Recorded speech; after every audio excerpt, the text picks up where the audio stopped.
So we're back in chapter 5 on the doctrine of providence, and I want to back up maybe just a little bit to kind of where we were last week when we ended. We were considering the doctrine of providence as it falls out in paragraph. I think we're in paragraph 1. I'm trying to think of how far to back up. But we were dealing with providence and its relationship to sin. Providence and its relationship to sin. And now we want to come today to the cause of sin in relation to providence. The cause of sin in relation to providence. So under the heading of the comprehensiveness of providence in relation to sin, we were looking at the phrase in the confession where it says, the almighty power, unsearchable wisdom, and infinite goodness of God so far manifest themselves in his providence that his determinate counsel extendeth itself even to the first fall and all other sinful actions, both of angels and men. So the comprehensiveness of providence is seen in that word extendeth. How far does the reach of God in providence extend? Does he do so much and then stop? Does he come like, we mentioned to the right before your nose, and he guides everything except you and gives you this sense of, freedom where you can kind of do whatever you want. You can just kind of walk through the world kind of willy-nilly, pell-mell, and just tumble along at your own pleasure? Or does his sovereign providence extend even to everything in your own life? And so we saw there it extends to the first fall and to all other sinful actions of both angels and men. Any questions about that portion of our study from last time? We're going to welcome the young men today. Welcome, young men. Vishal is home tending to Lexi. They had a baby this week. I guess that's going to be the excuse. We had a baby. People will use anything to get out of Sunday school. And so now we're very excited about little Mabel. And she looks just like a Ready, doesn't she? Yes.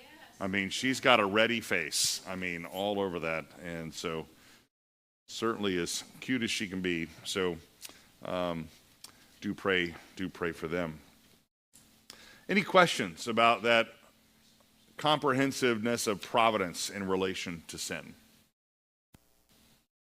Okay, all right. Well, so let's turn our thoughts to the cause of sin in relation to providence. The cause of sin in relation to providence. Now here we're looking at the phrase in the confession, and that not by bare permission, which also he most wisely and powerfully boundeth, and otherwise ordereth and governeth in a manifold dispensation of his most holy ends.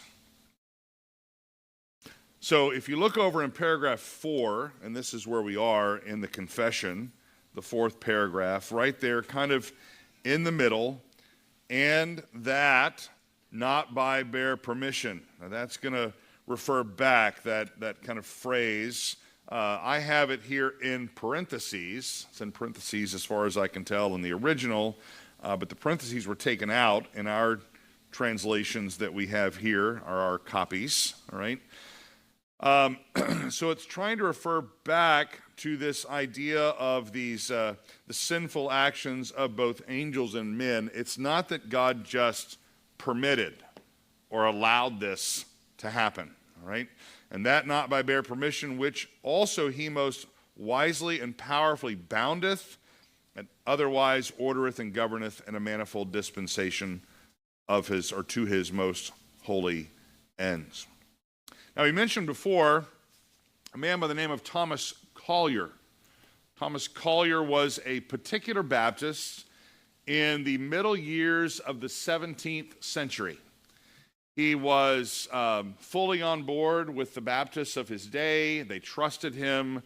just explicitly. They appointed him to be like a superintendent of churches in the western region of England.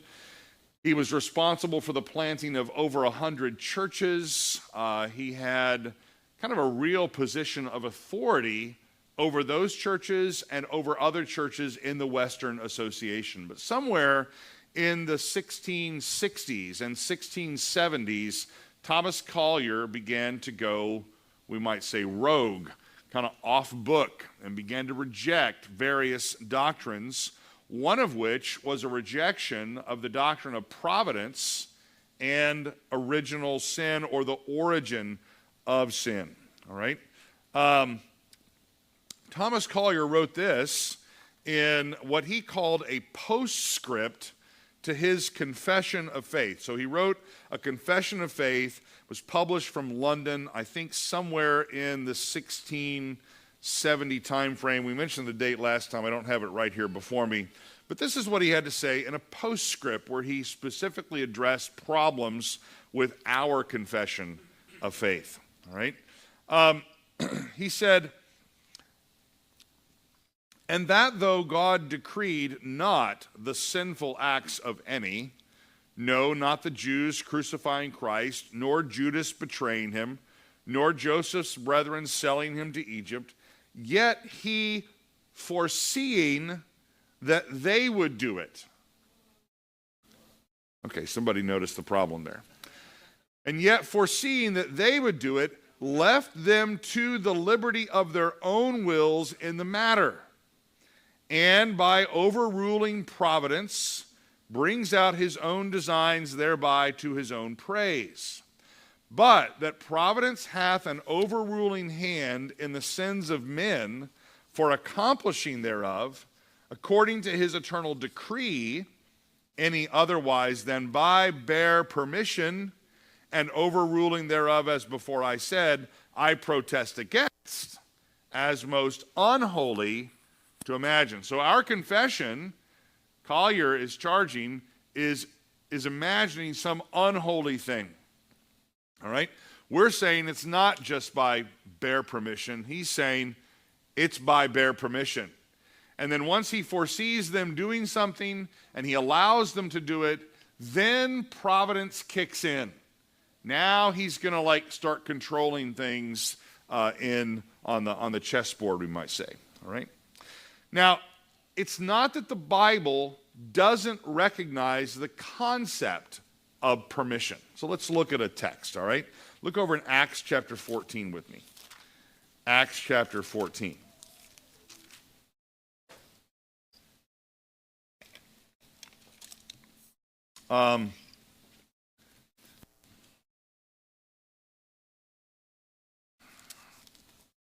Acts 14:16. Paul is here preaching. He's speaking to some who are, they began to call Barnabas Zeus and Paul Hermes. These are some Greeks. And he says to them in verse 16, "In the generations gone by, he, that is God, permitted all the nations to go their own ways. And yet he did not leave himself without a witness, in that he did good and gave you rains from heaven and fruitful seasons, satisfying your hearts with food and gladness." Now, so the Bible here we see in our translation, it's not a bad translation, gives evidence of the idea of permission, right? He is permitting people to go their own way. But this is not to say that he does not have some sovereign oversight or even overrule of these kinds of things by way of what we might fall back on from a previous paragraph, the idea of first causes, all right? So what appears to be bare permission, in fact, is not. Henry Ainsworth, who is the author of what was called the True Confession in 1596, the True Confession, it's a separatist confession. They separated from the Church of England.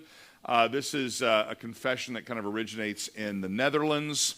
And Henry Ainsworth, this early separatist, writes this separatist confession, which was, by the way, very influential on our own forebears in the First London Confession. The First London Confession written in 1644, the Second London Confession written in 1677.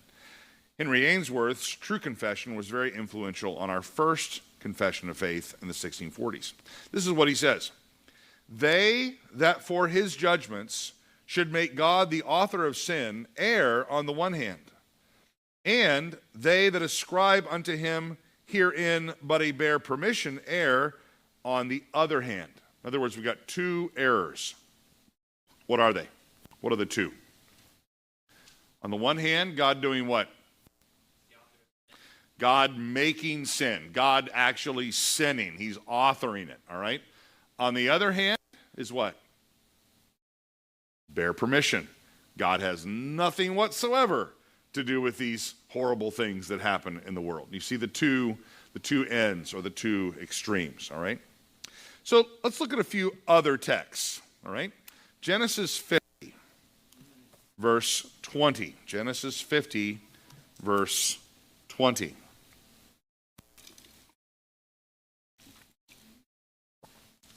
Now, you've read this story before. It's the story of Joseph and his brothers. And the brothers are a little afraid. Dad's dead. Joe knows what they did, and they're concerned. All right? So,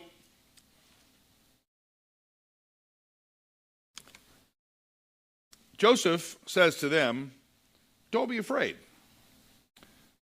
For am I in God's place? As for you, you meant evil against me, but God meant it for good, in order to bring about this present result, to preserve many people alive." Now, what is it?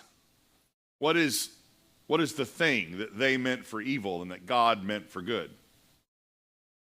The selling of Joseph into slavery, which, I'm sorry? Capturing him, lying to the dad about the wolf eating him or that he was probably dead, selling him off into slavery, which was probably a sure and certain death for him, in their minds, all right? And all the things that ensued and all the things that were wrapped up in that evil deed. But you notice that the deed that from their perspective and from their side and from their work is viewed as what? It's evil. You meant this for evil against me. And then the same thing, the same exact action, God intended it for good. All right? Earlier, he had said to them, this is Joseph, in Genesis 45:5, "Now do not be grieved or angry with yourselves, because you sold me here, for God sent me before you to preserve life." This must have been a radically new way for them to think about what they'd done, what had happened, all right? And this is what's so difficult, I think, at least it is for me, to just keep in mind every day when bad things happen. I think of myself, when bad things happen to good people. No. When bad things happen to me, they don't happen to good people, because I'm not at root in and of myself a good person, all right? I'm a sinner rescued by grace. And when bad things happen, when difficult things happen, when obstructions happen, when I have plans and people and things get in my way, which happens every day, numerous times a day, it's so easy for me to get incredibly frustrated, all right? Even angry, all right? And I'm the guy preaching today on do not murder, which we'll find out has a lot to do with the heart that can be angry, all right? And I can be given to those kinds of thoughts. But one of the best correctives, all right, for keeping the heart from anger in those moments is remembering that your God, by his providence, overrules everything for your good. This obstruction, this problem, this thing in your path to what you want to get to, whether it's a kid or a spouse or a boss or whatever, is sovereignly put there by God for his glory and for your good. Now that's so hard to remember in the moment, right? So we need to know it before the moment. We need to nail it down. We need to really kind of screw our minds down into it. Yes, Mary Jane.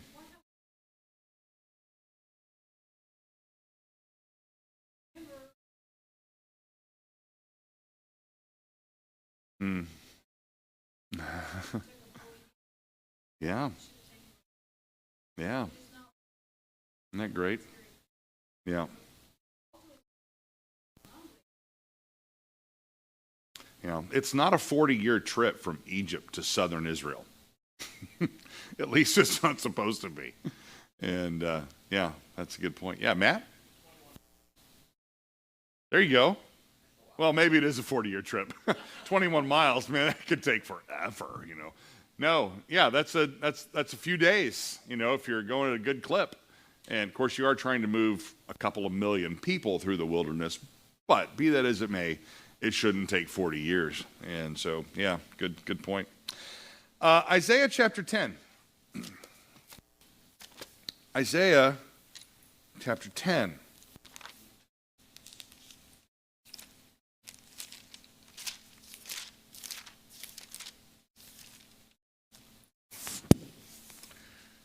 Now, in Isaiah 10, the people of God are being reminded. Remember, Isaiah is the prophet to the southern kingdom of Judah, principally. All right, he does address things with the northern kingdom of Israel from time to time. But here is a comment about Assyria, that evil empire from the north that is coming down to the south, pressing against Judah. They've already conquered the northern kingdom, and they're coming and they're knocking at the southern kingdom's door. And notice what it says let's just back up to verse 5. Woe to Assyria, the rod of my anger and the staff in whose hands is my indignation. God expresses his sovereignty over the nation of Assyria. They are his rod. They are his staff. They are going to be used by God to wield discipline and a sense of punishment against the southern kingdom. I send it against a godless nation and commission it against the people of my fury, to capture booty and to seize plunder and to trample them down like mud in the streets.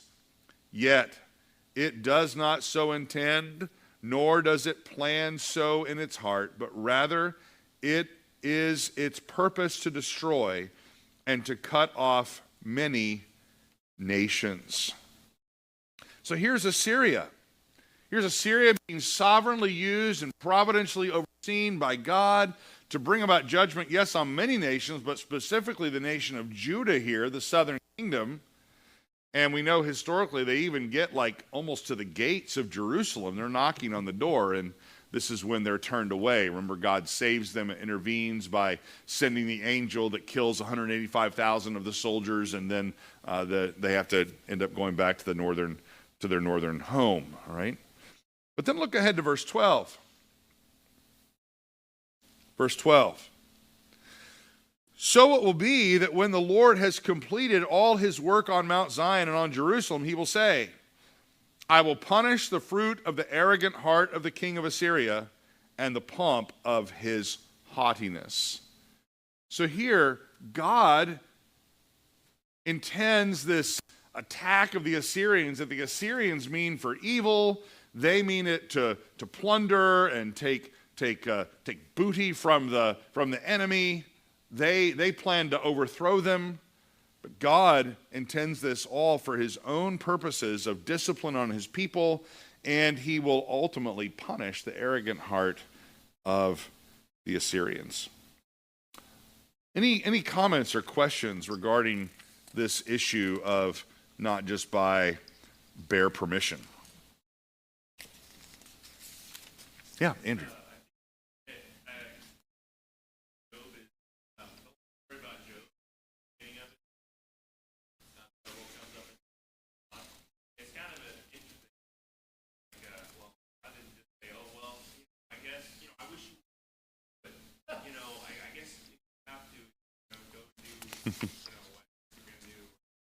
Mm. Yeah, yeah, it's good. Do we have another hand over here this way? Yeah, Joe?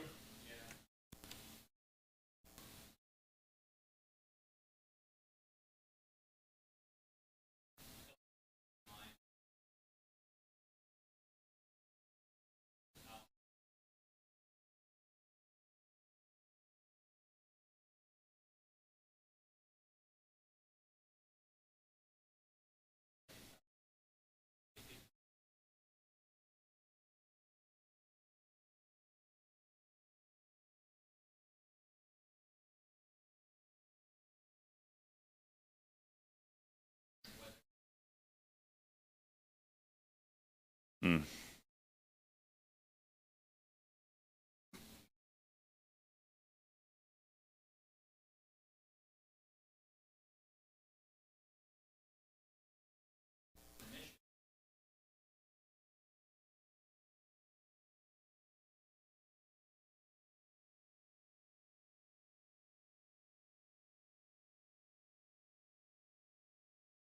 Mm-hmm.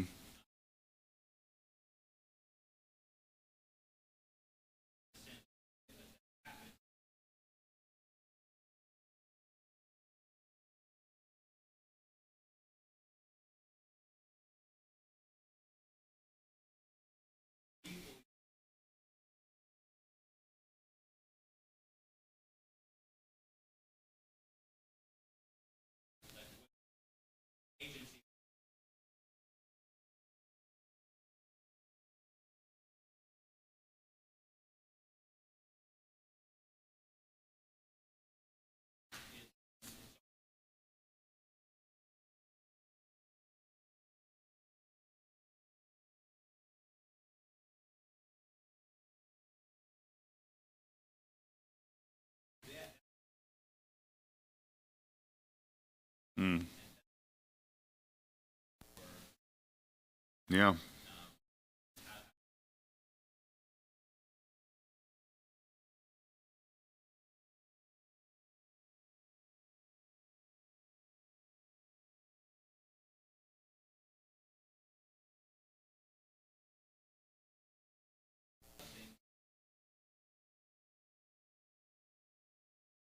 yeah,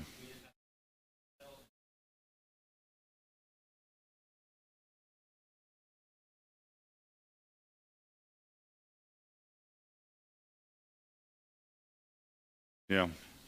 That's interesting there. I can't think of a situation in my life where I have like this absolute sovereign control and allow the people around me to have free agency. I don't quite get that because I never experience it. Because even though I am more powerful than anyone in my house, it doesn't work.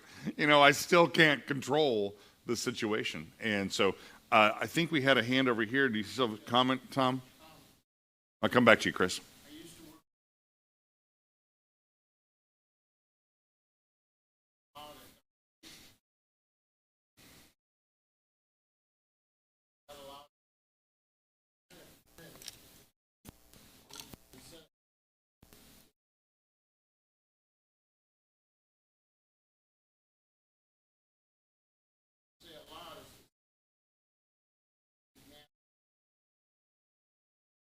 Yeah.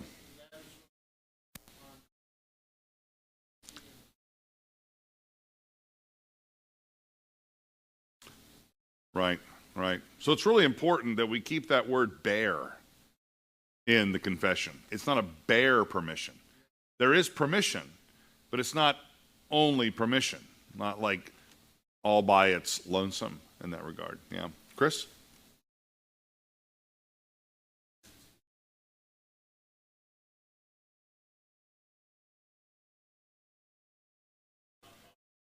A thing. Mm, yeah.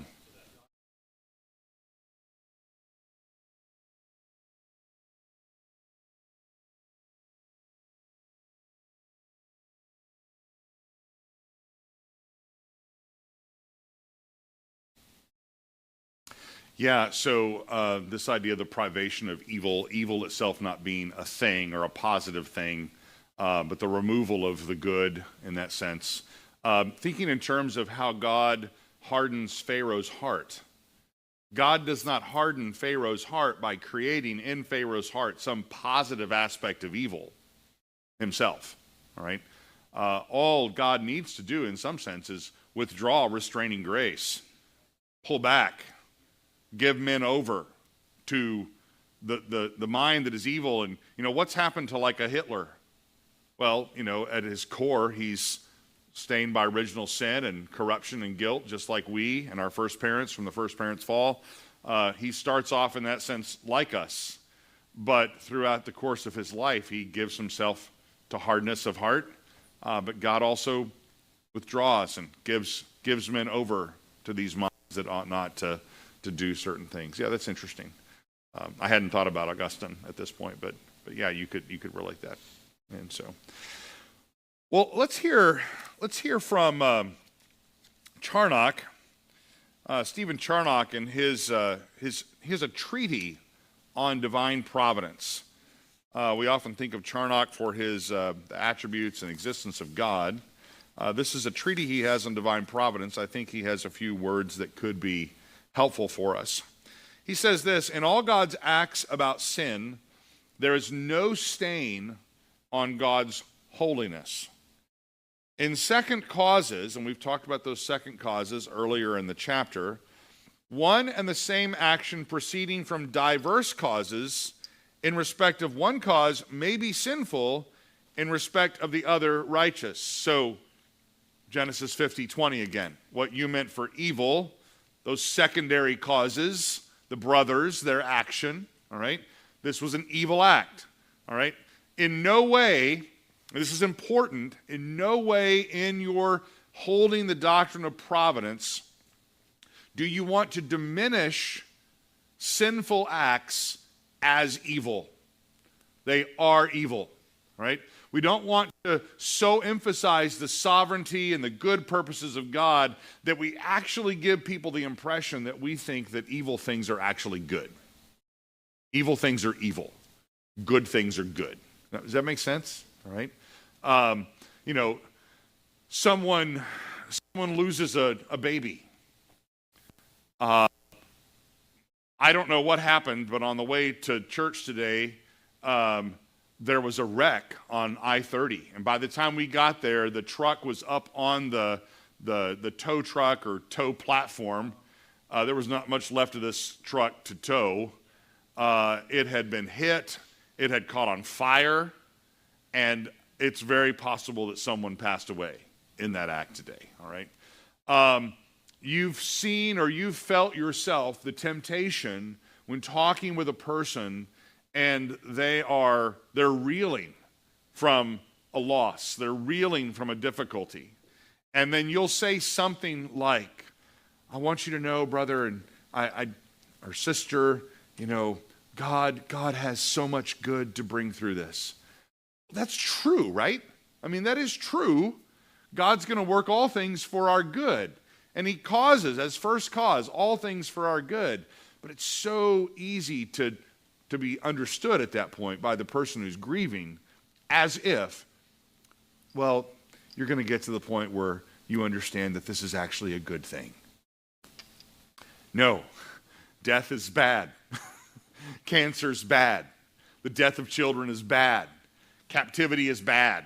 All right, selling your brother into slavery, remember this, young Mr. Sawberger, is bad. Don't sell Micah, all right? You can't sell your siblings for money or for a break, all right? Mom, there's some Midianite slave traders driving by the front and they're camels. Can I get rid of Titus? Is it gonna work like that? No, it's not gonna work like that. That's not a good thing. Don't do that. Don't sell your siblings, all right?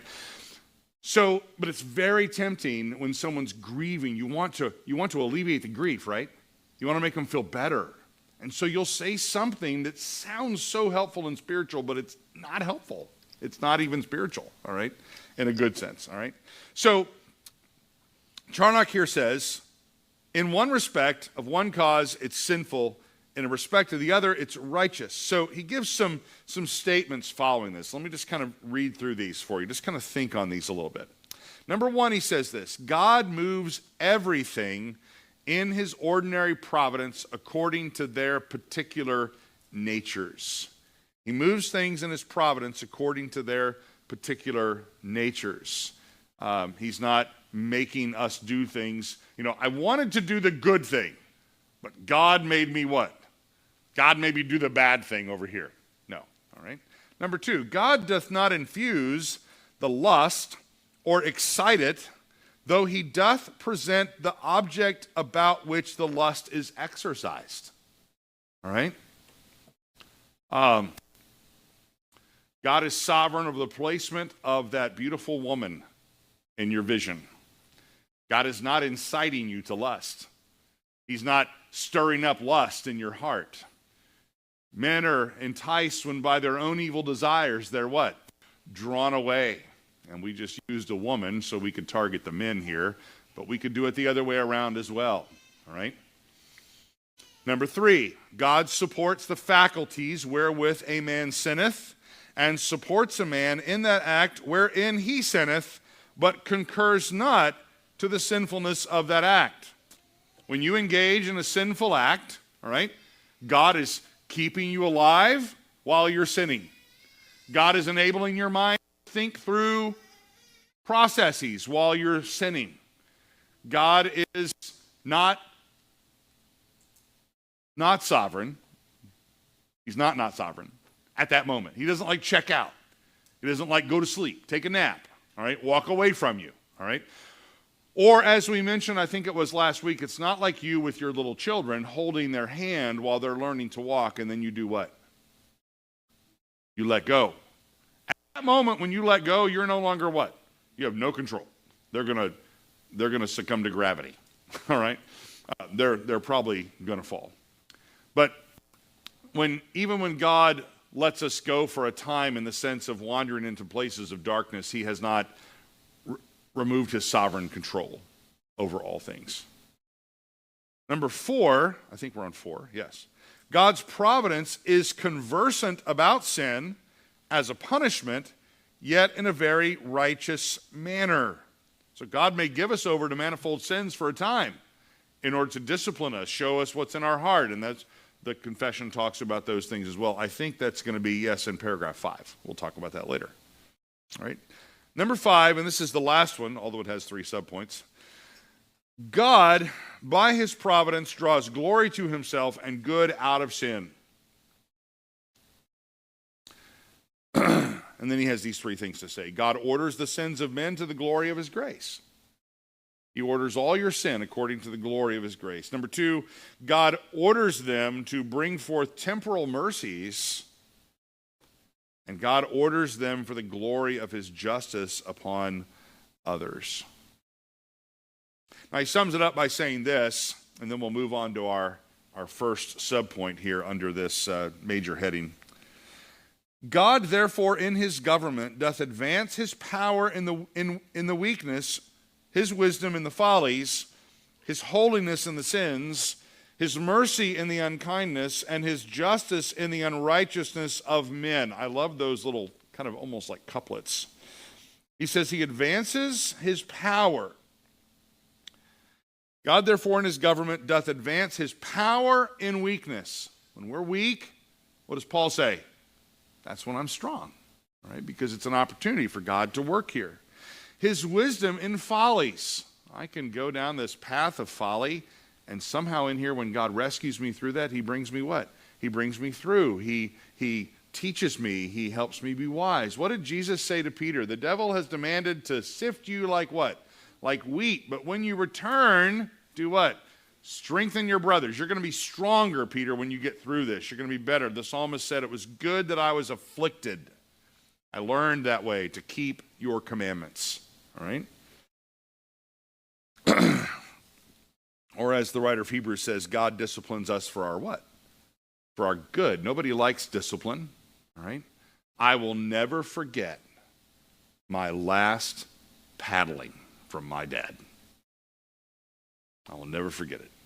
I had smarted off to my mom, And he hauled me off to the shed. And to this day, I tell him it was a 2x4. But he swears it wasn't. But we'll talk about that later. And he's forgetting things. I mean, I never forget anything. It may have been a 2x6. Whatever it was, I was scared to death. I was 15 years old, and I don't think I've smarted off that way to my mother in many, many years.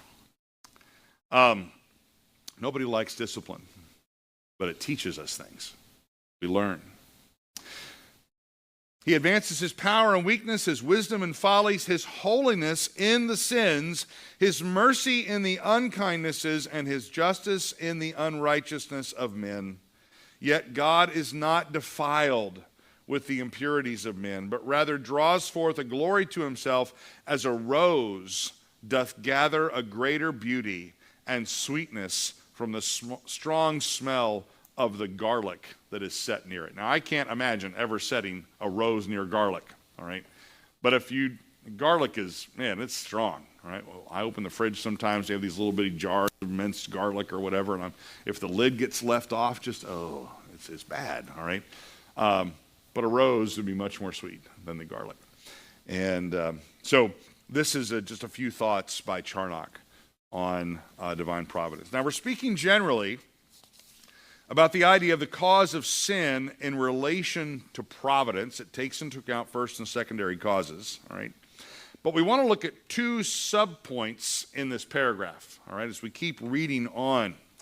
The cause of sin in relation to providence, I think I did it again. Oh, yes, here we are. The cause of sin in relation to providence positively considered, and the cause of sin in relation to providence negatively considered. So read on with me in the paragraph as we, I believe this is the section where we found the colon, is it not? Yes. So if you look in the study guide I gave you, the corrected copy of the text, if we start with the phrase, and that not by bare permission, which also he most wisely and powerfully boundeth, and otherwise ordereth and governeth, in a manifold dispensation of his most holy ends. Colon. All right? That's where we stopped. All right? Everything we've just said through Charnock was trying to expound that idea of he doesn't do it by bare permission. Rather, he bounds and orders and governs everything to his own glory, his holy ends, and your good. All right? Now, after that colon, the rest of the paragraph is broken up into two basic statements. One is positive, one is negative. So the cause of sin in relation to providence positively considered. Yet so, even though it's not by bare permission, and he's working all this to his holy ends, yet so, as the sinfulness of their acts proceedeth only from the creatures and not from God. So again, this is just to stress the sinfulness of the acts proceeds only from the creature, not from God. Look in James chapter 1. James chapter 1.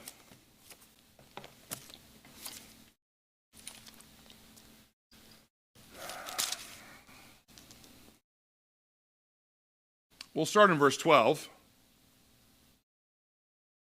and we'll read through verse 15. James 1:12. Blessed is the man who perseveres under trial, for once he has been approved, he will receive the crown of life which the Lord has promised to those who love him. Let no one say, when he is tempted, I am being tempted by God. For God cannot be tempted by evil, and he himself does not tempt anyone. But each one is tempted when he is carried away and enticed by his own lusts. Then when lust is conceived, it gives birth to sin. And when sin is accomplished, or some translations have full grown, all right, it brings forth death. So it's this picture of from conception to birth, all right? So the cause of sin in relation to providence, positively considered, the confession just says the sinfulness of these acts proceeds only from us. All right? Not God. Secondly, though, the cause of sin in relation to providence, negatively considered, and this will be a little more lengthy, we'll kind of dig into this a little more. It says, who, speaking of God, who being most holy and righteous, neither is nor can be the author or approver of sin. I want you to notice that little word, being. Being.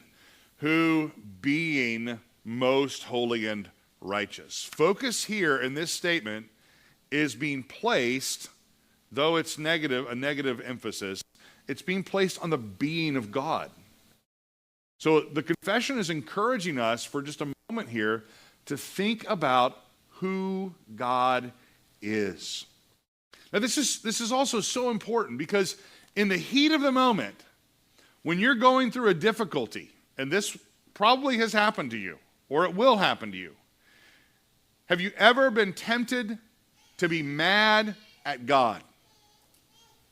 You don't have to raise your hand, but I think probably most of us have at least been tempted to be mad at God.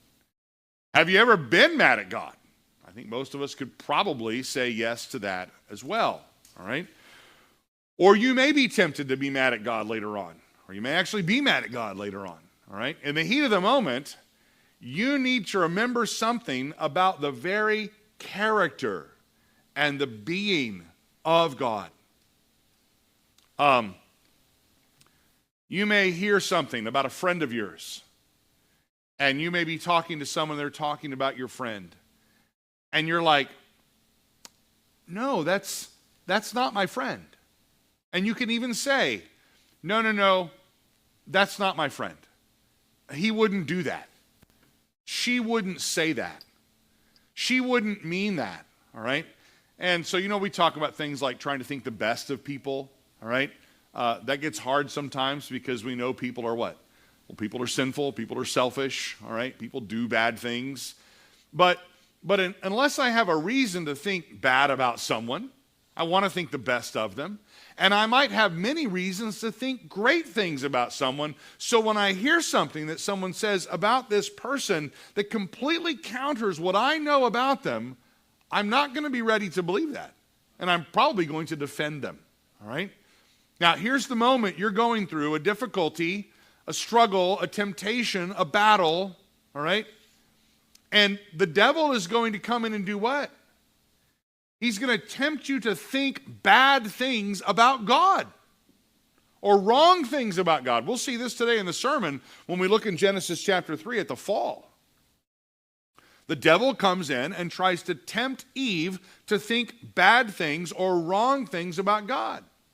God is not bountiful. God is not abundant in his kindness. It's not just that, we can't eat from this tree. No, you can eat from every tree in the garden except this tree. And the reason I've restricted you from this tree is because you're not ready for this tree. This tree's not for you, at least not for now, all right? You can't handle the knowledge of good and evil in your present state, all right? But she's tempted to think bad things about God. He's been stingy. He has kept from me, all right? So focus is placed, though negatively, on the being of God. God being a being who is holy and righteous is not, nor can he be, the approver of sin, the author or approver of sin. God, I cannot believe how you've tempted me today with this. Friend, I'm not tempting you. I may be sustaining your whole being while you're being tempted. I may give you all the faculties in your body that can be used to be tempted, but I'm not tempting you. There's something else at play here. There's your own evil, wicked heart that's pulling you astray. All right? Think of several texts. You don't need to turn there. We have several to read, and I want to... I can finish, I think. All right. So Psalm 50:21. Just write these down and look them up later. These things you have done, and I have kept silence. You thought that I, Joe, this is for you from your comment earlier. You thought that I was just like you. I will reprove you and state the case in order before your eyes. When we assess God, thinking that he's like us, all right? Yeah, that's the kind of wicked, evil thing I would do, just to trip up my enemy, or whatever. 1 John 2:16, for all that is in the world, the lust of the flesh, the lust of the eyes, the boastful pride of life, is not from the Father, but is from the world. Speaking of the world, not as like geography, but speaking of the world as some kind of ideology or some kind of fallenness in the world and sin in the world, wickedness in the world system, if you will. James chapter 1, 13 to 17, we just read 13 to 15 or 12 to 15, but let me read 16 and 17. Do not be deceived, my beloved brethren. Every good thing given and every perfect gift is from what? Above, from God, coming down from the Father of lights, with whom there is no variation or shifting shadow. God is good. He is always good. David Dixon, from his 17th century commentary on the Westminster Assembly and their confession, asks and answers the question, do not those all err who affirm God to be the author and the cause of all sin? And by what yes, he says, by what reasons are they confuted? David Dixon's little commentary, A Truth's Victory Over Error. You can get this off of Monergism. If you've never found Monergism online, it is a great website for Reformed sermons, articles, and whole books that you can download in PDF. I have a file on my computer of books, and I've labeled the books by theological category and by various periods of church history and things like that. And I don't know how many books I have in there. Problem is, I haven't kept the same computer for 30 years. Therefore, I keep starting over. But hopefully this one. Now we have the cloud. I was talking to my mom yesterday about the cloud, and she's like, what's that? Yeah, the cloud. This little strange thing that exists up there somewhere. And try to explain the internet to your parents. All right? When you don't understand the internet either. And it's all Al Gore's fault. All right. So he says, by what reasons are they confuted? And this is so helpful. All right?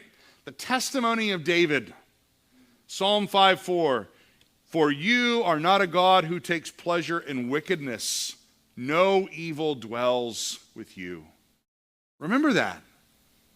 Remember that when you're going through a difficulty this week and you're tempted to think that God has done you wrong, that God has done something bad in your life. Remember the testimony of Moses, Deuteronomy 32:4, the rock, his work is perfect, for all his ways are just. A God of faithfulness and without injustice, righteous and upright is he. Your mind's going to get out of whack, just like your tires get out of alignment driving around these crazy streets with big old potholes, and you're going to forget.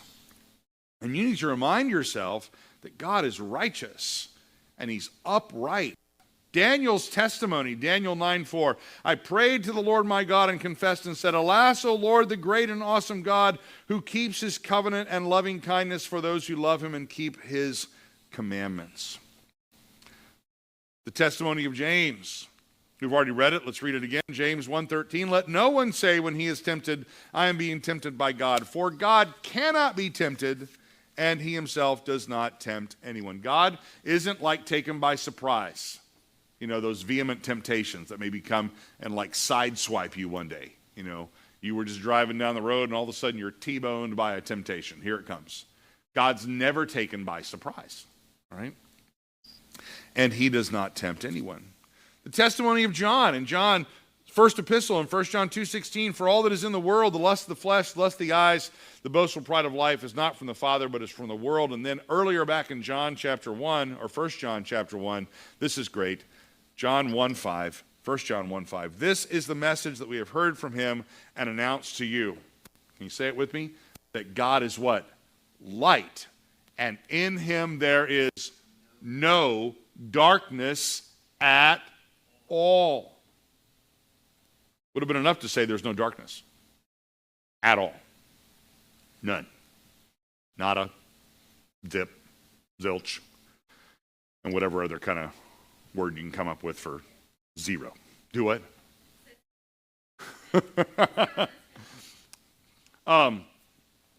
There's nothing there. Not at all. Paul's testimony. Romans 3:3-5. What then? If some did not believe, their unbelief will not nullify the faithfulness of God, will it? May it never be. This is Paul's word, me genoita. Absolutely not. Where did you ever get an idea like that? You can't nullify the faithfulness of God. Rather, let God be found true, though every man be found a liar, as it is written, that you may be justified in your words and prevail when you are judged. But if our unrighteousness demonstrates the righteousness of God, what shall we say? The God who inflicts wrath is not unrighteous, is he? I'm speaking in human terms. He says, no, not at all. Or one final one, Habakkuk.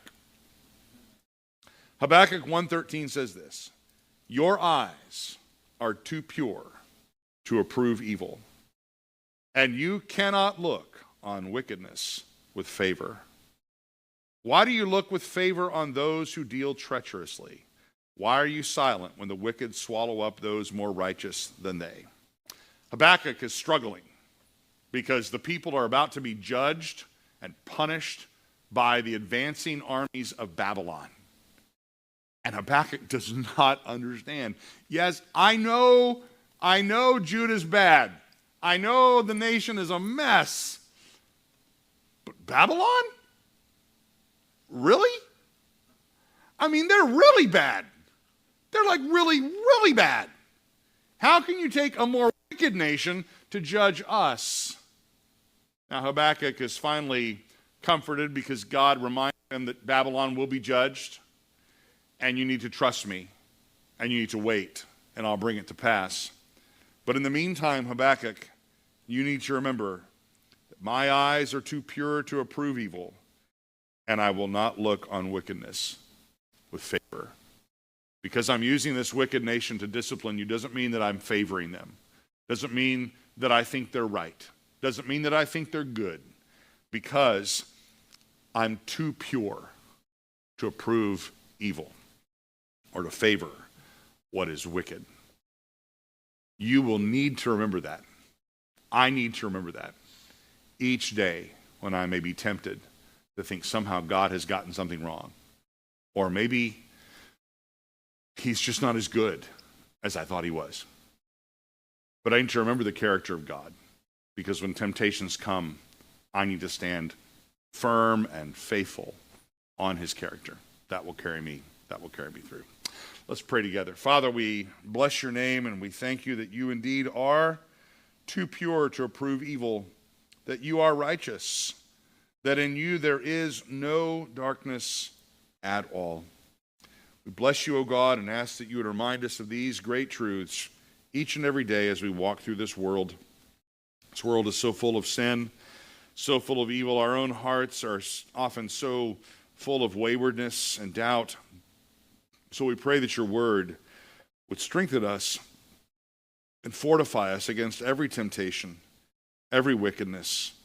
Help us to trust fully in your goodness, your providence, your power, your righteousness at every point. I ask this for myself, and I ask this for my brothers and sisters. We pray all this in Christ's name. Amen.